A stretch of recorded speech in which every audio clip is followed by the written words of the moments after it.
So when we try to play bebop, we need to be able to play bop scales, right? If we try to learn how to master the bebop language, bop scales are an essential part of that. And I've talked about bop scales a lot in my videos, previous videos. So I'm kind of assuming that you know, if you're watching this, you know what bop scales are. I've made a video on how to play bop scales over Donna Lee, for example. So you can watch that. So this is a little bit an extension on those videos. So what I've done, I've made an etude over Cherokee. So, and I'm using bop scales. I'm basing this etude on bop scales, but I'm adding stuff because we need to add stuff to it. And what I'm using is this book, David Baker's How to Play Bebop 1. There's also a David Baker How to Play Bebop 2, and there's a part 3 as well. I think I don't have a copy of that actually. So in this book, he explains bop scales. It's not a guitar-oriented book, it's for any instrument, but he explains bop scales, and then you add stuff to it to make it sound more like bebop, because we don't want to just run scales up and down. We want it to sound more like some music, right? So I often take the example of Donna Lee. So Donna Lee is a bop scale, right? But Charlie Parker plays this. So instead of just a scale, you can do.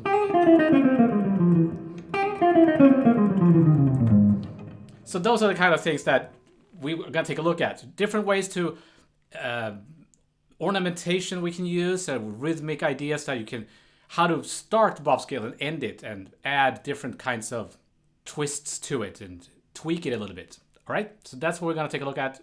Let's get into it. So before we do anything else, we need to decide on a few bop scales that we're going to build everything from. So that's the first part of the etude. It's just running bop scales from the root of each chord. So again, I'm assuming that you know what bop scales are, but we can just quickly go over it again. The first thing you need to understand is that every major chord is a 6th chord. You think of them as a 6th chord rather than a major 7th chord. That's what they did back in the day. Like the major 7th chord is a more modern sound. In traditional jazz, they play major 6. So the major 7th is a passing note. So a bop scale here would be B flat major bop scale. I'm adding a flat 6. Why? Just so I get a chord tone on each strong beat and a passing note on the weak beats. Chord tone, chord tone, chord tone, chord tone.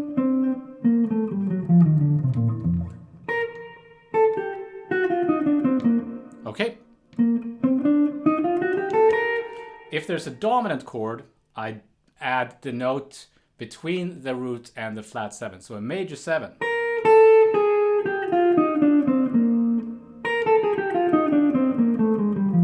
So that's a dominant, B flat dominant bop scale.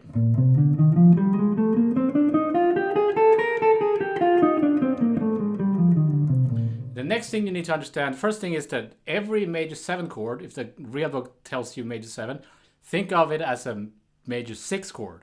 And if you see a minor chord, ignore it if it's a 2-5, which it is in this tune. So the F minor there, I'm I don't even worry about that chord. I think of those two bars as a B flat 7. You could even do that when you're comping. A lot of times those two chords in those two fives weren't even there in the original changes of different standards. So if I play this tune like in an old style, so I'm gonna play B flat 6, B flat 7, E flat 6, A flat 7.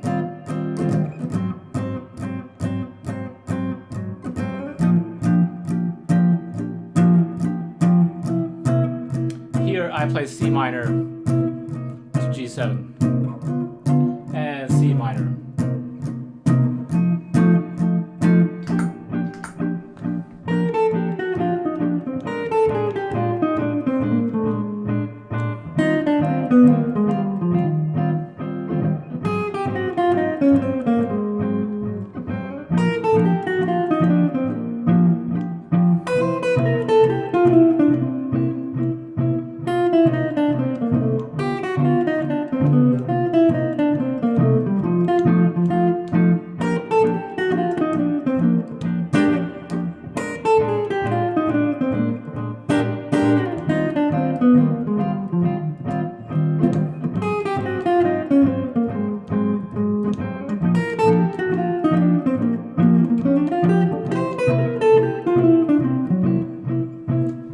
Alright, and so on. You can even treat that first chord, the B flat, as the dominant sound, blues sound if you want to. There I played those bop scales just descending from the root. So let's do that over the whole tune. I'll show you what I have. And this is all written out as PDFs for you. If you are a Patreon, you get access to my PDFs. So I have, and these fingerings are my fingerings, right? Like, you don't have to follow my fingerings, but they're just suggestions. So I'll play the whole thing for you. So I'm using the iReal Pro, but I've changed the setting to a Jazz Latin because I prefer the swing feel is really bad in this app.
Okay, so I'm playing fairly fast here. It's 250. This tune is often played at ridiculous speeds, right? So this is where the bop scale is coming in handy. I think when you play super fast tempos, you need kind of ammunition, and the bop scales provides some ammunition that you can, so you can survive, you know, the really fast tempos, because it's hard to be super creative and play new ideas when the tempo is like 320. All right, so these are the default scales. So just let me explain what I did there on the first ending. So I'm playing the C minor there, I'm thinking as F7, right? And then the G7 flat 9, I'm thinking Phrygian dominant bop scale. So it's a G Phrygian dominant with the added major 7. And then F mixo bop scale over the last two bars of the first ending. Right, so we're gonna do now, we're gonna add some variation to this. So before you do that, you should be able to do this starting on the other chord tones. Starting on the 3rd, starting on the 5th, and starting on the 7th or the 6th, depending on what chord it is. But then, you know, we're just, and you do it ascending as well as descending. But it just sounds like running scales, right? But the idea here is that you can hear the changes. hopefully. Because I'm outlining the harmony with these bob scales. Because every other note is like a chord tone.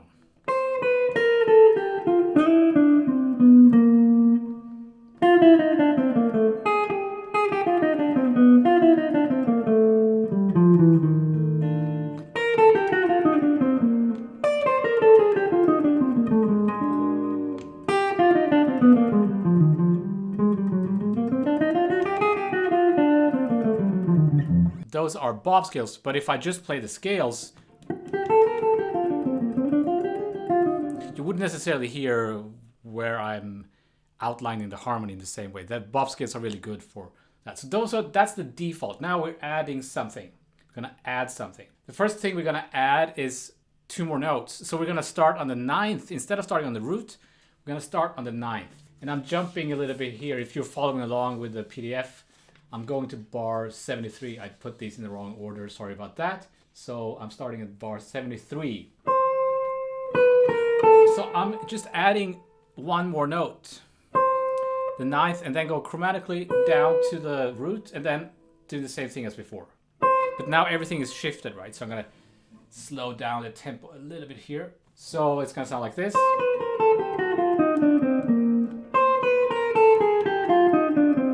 Starting on the 9th of the E flat is F. It's just adding more chromaticism.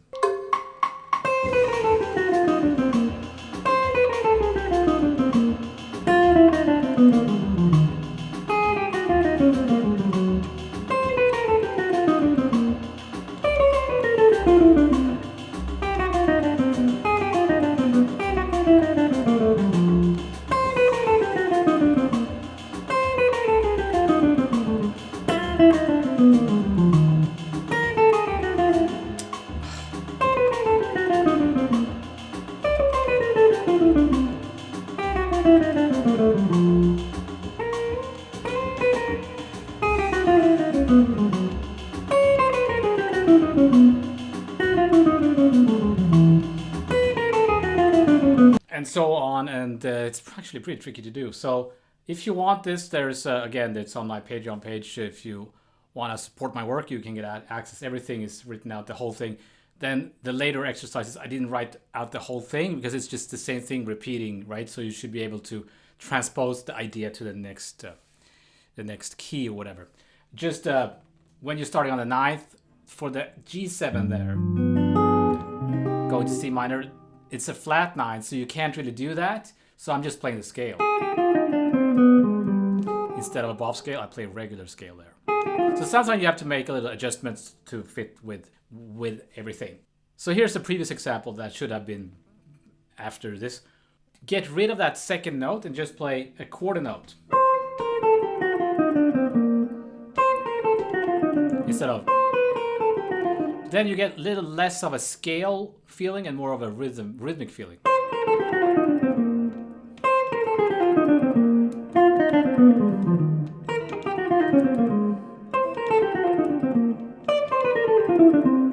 So let's try that.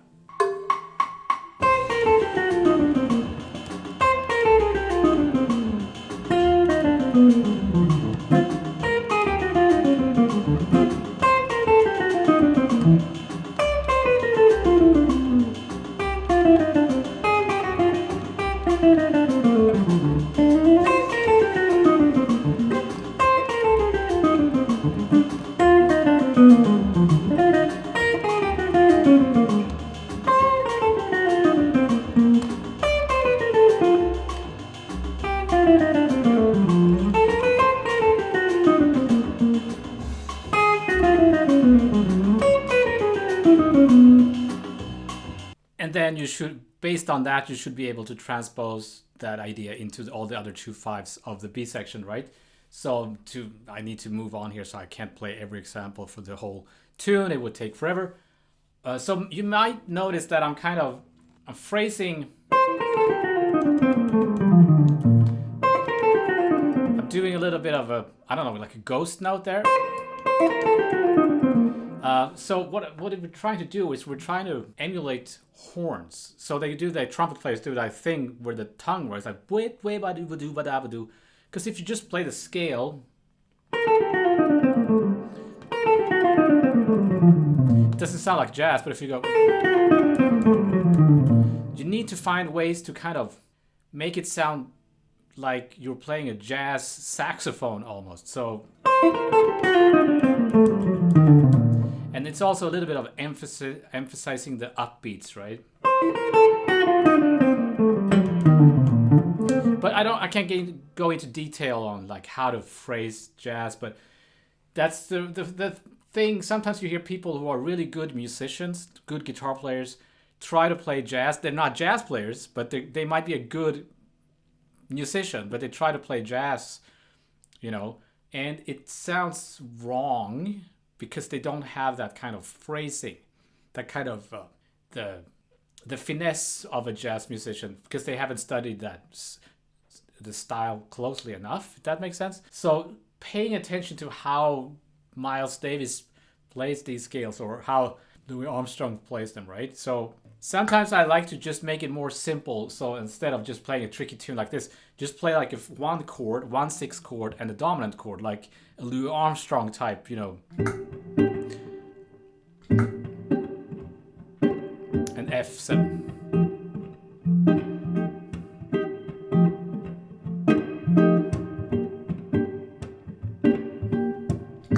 That could be like a traditional jazz tune, right? Just B flat 6 to F7. And then play bop scales over this and try to sound like Louis Armstrong, right?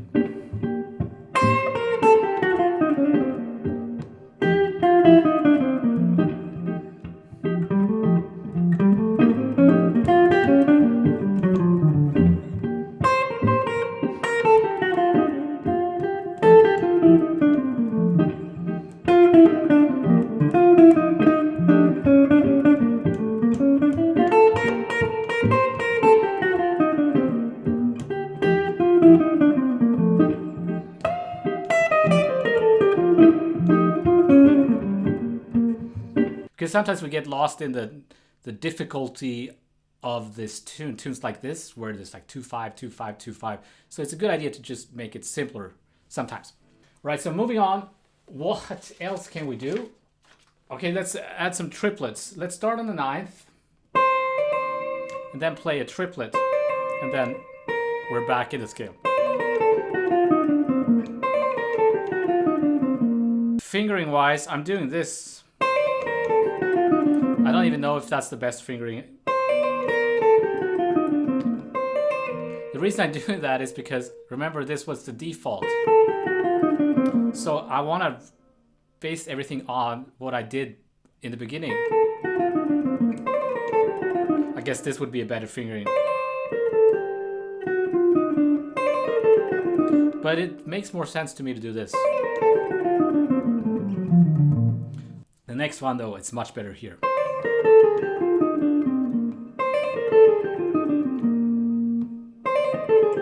Remember, I'm thinking of that as those two bars as a B flat 7. I'm ignoring the F minor 7 there.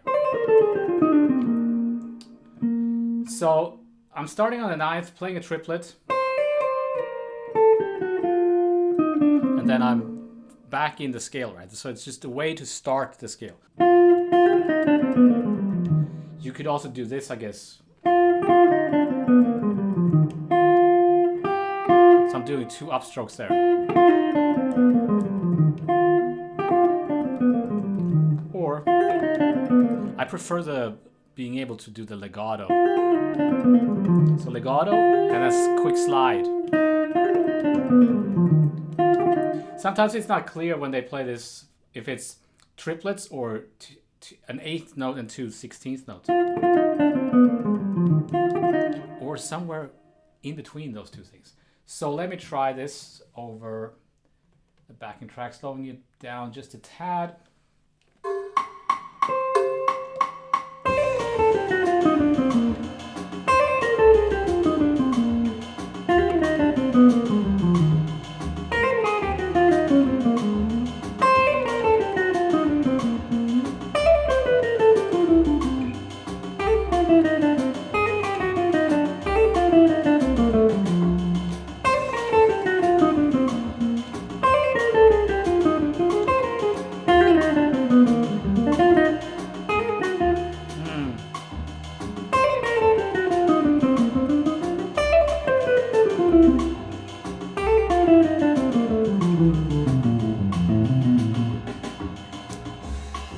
notice also that sometimes I'm adding a note at the end of a phrase. You know, it's like a jumping off note. Because that's how it sounds like bebop, like bebop. It's like every phrase ends with some kind of bebop, if you know what I mean. Could go up or down. Could even be like a funny note. You know, makes it sound kind of like Charlie Parker, right? And also I'm throwing in chord stabs in the spaces between if I can.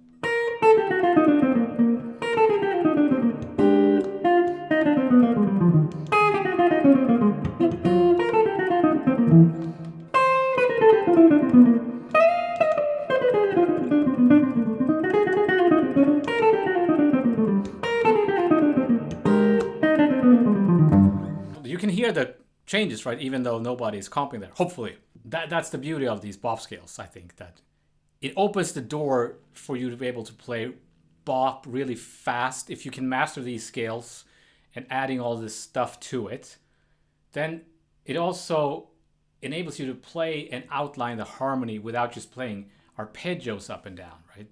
So at the end of the day, you should combine everything. You should combine these bop scales and these ornamentation that you add to the bop scales with arpeggios, mixing it with licks and Charlie Parker phrases, and that's, you know, your own ideas, and that's how you develop the ability to play bebop over fast bop tunes. Okay, so let's add some more ideas. We can add something in the scale. So I'm gonna ignore the major scales. I'm gonna do the same as before. But for the dominants, I'm gonna do this.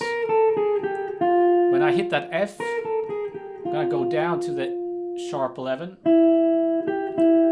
and then surround the fifth like that.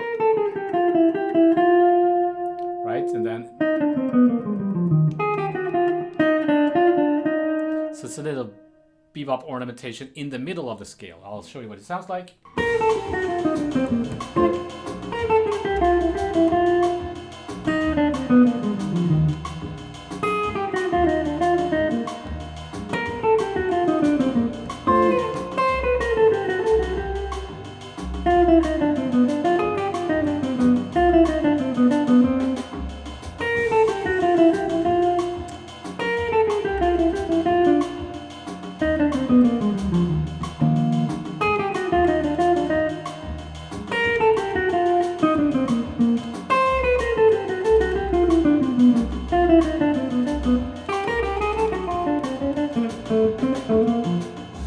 So you could do it on the major 7 chords as well, or the major chords as well, but I find it works better for the dominant chords.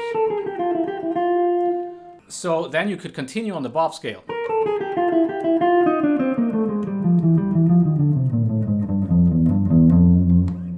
So I'm going to try to continue on the bop scale. I'm going to play this phrase and to just continue on the bop scale. You'll see what that sounds like.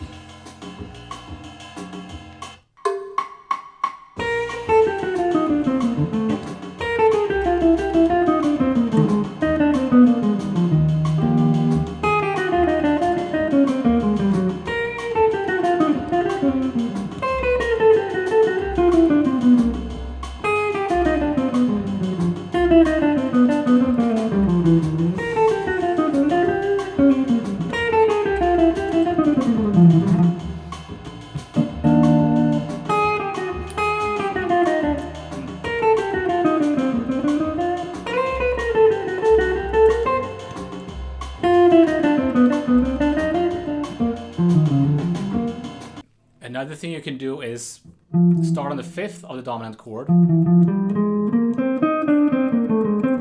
So this is a very cliche bop phrase, right? Again, remember that the F is the 5th of the B flat. I'm not thinking F minor. I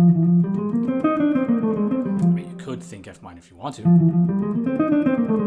So I'll do that phrase every time there's a dominant chord. It sounds like this.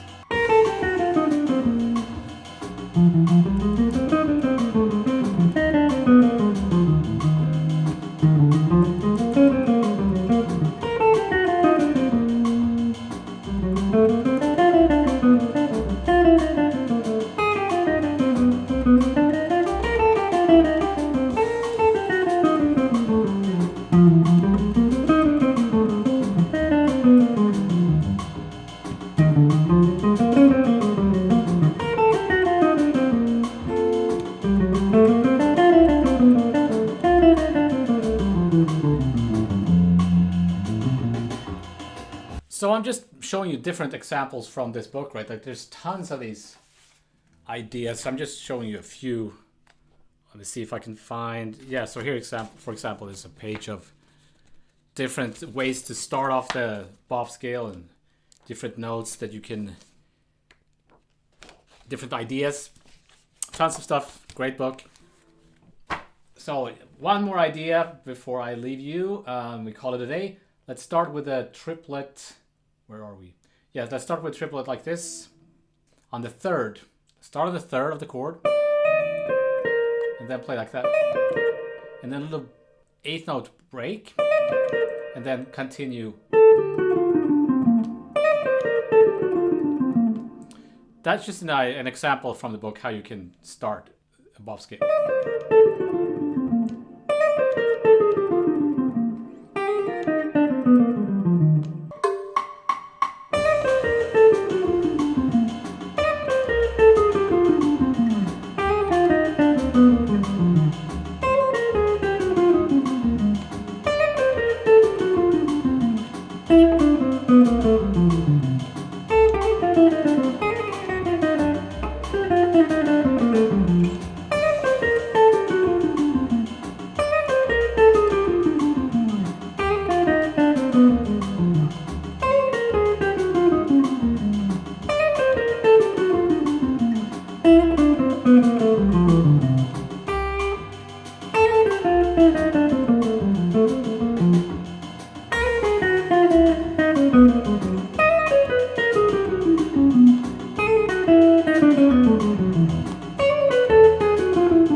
Okay, so I hope you get the idea of what we're trying to do here. We're taking the idea of bob scales, but we're adding some variation to it to make it more sound like Charlie Parker, because it's not enough to just run the scales up and down, because then it sounds like you're just running scales up and down. And this book can really help with that kind of practicing to develop that ability to develop a strong bebop language. Somebody asked in the comment, if when we're working on this stuff, should we try to come up with every possible fingering for every possible lick? And my answer to that is yes and no. There's not enough hours in a day to practice everything in all 12 keys and with every possible fingerings. That's the dilemma of the guitar, right? That we can play all these scales in so many different ways. And so no, we're probably going to find a couple of different favorite positions that you use for these scales, for example. However, I do think it's a good idea to, if you've never done it, try to play anything like bob scales in every possible way you can think of. But you can't always be doing that. But it's a good thing to, at some point, work on that stuff. So, because that's how you will find your own ways of doing it. Another thing is, I can't really tell you this is the proper fingering for a bob scale, whatever. Because if it works for me, it might not work for you, right? So you have to kind of find your own way of doing it. I have my ways of playing bob scales, and I've talked a little bit about that in previous videos. A couple of things. The index finger is better at shifting position quickly and sliding. So I try to use the index finger as much as I can. That's a kind of a George Benson approach, I think. So that's the best finger to when I do the chromatic shifts, if that makes sense. Well, anyway, so as I've mentioned, huge thank you to my patrons. You enable me to continue doing these videos. This is for my patrons, and hope you like it, and let me know in the comments as usual if you have any questions or if you're confused about anything. And until next time, I shall see you next time.